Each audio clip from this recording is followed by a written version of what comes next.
Ate Princess, busy po yata kayo. Oo, good morning. Ay, kaya nga, nasa labas kasi ako ngayon. May kausap.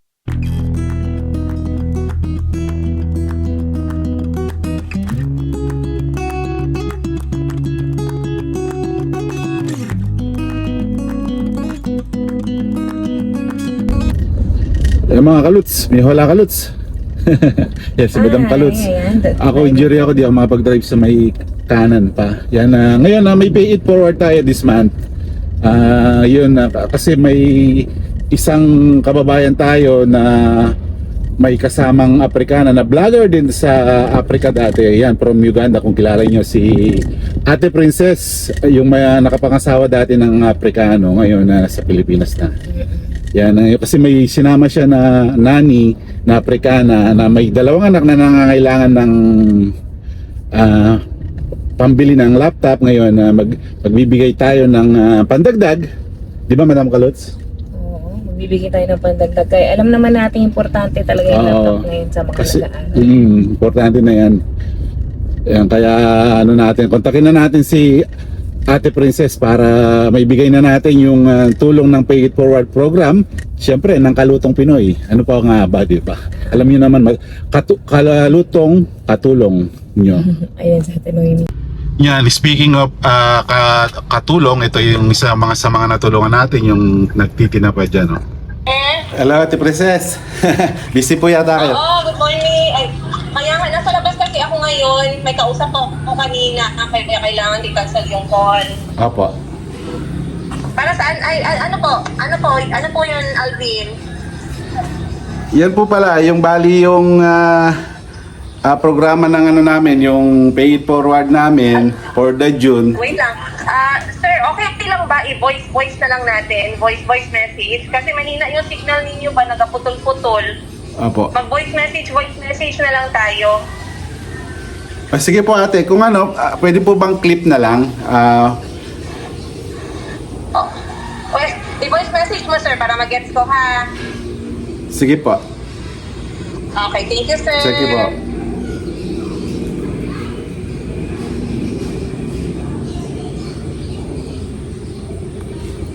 Yan, kausap natin ngayon si Ate Jane o Ate Princess Yiga, yung isang vlogger from Uganda dati na ngayon umuwi na sa Pilipinas. Nag-negosyo na lang kasama yung kanyang mga anak.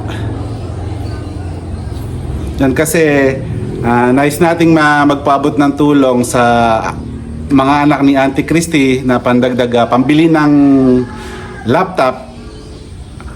Kasi kakailanganin nila sa Africa. Alam naman natin sa Africa, di ba, mahirap bumili ng mga gadgets. Kaya yung pandagdag sa pambili nila ng laptop, at kung bahala na si ma'am, basta tayo kung ano yung maitutulong natin ng Pay It Forward program, ng programa natin, ipapadala natin. Kaya kinontak muna natin senior kay ma'am na siya talaga yun.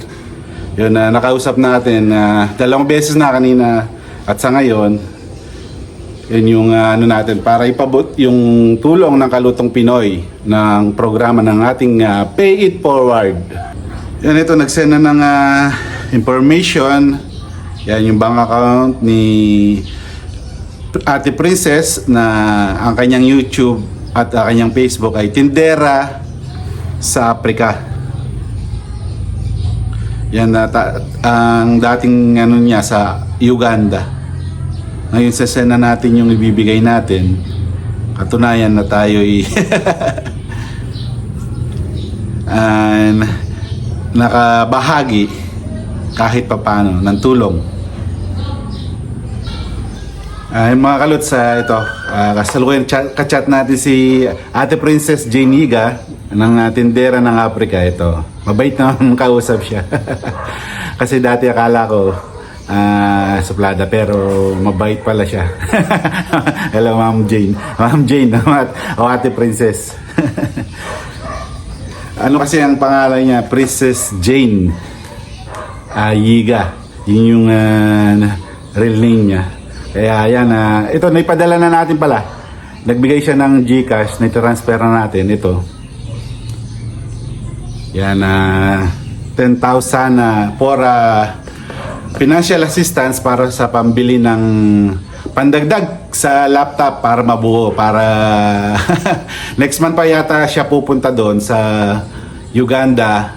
Yan, para iabot yung gagamitin ng mga anak ni Auntie Christy, yung kanyang nani na dinala sa Pilipinas. Yan, yan sana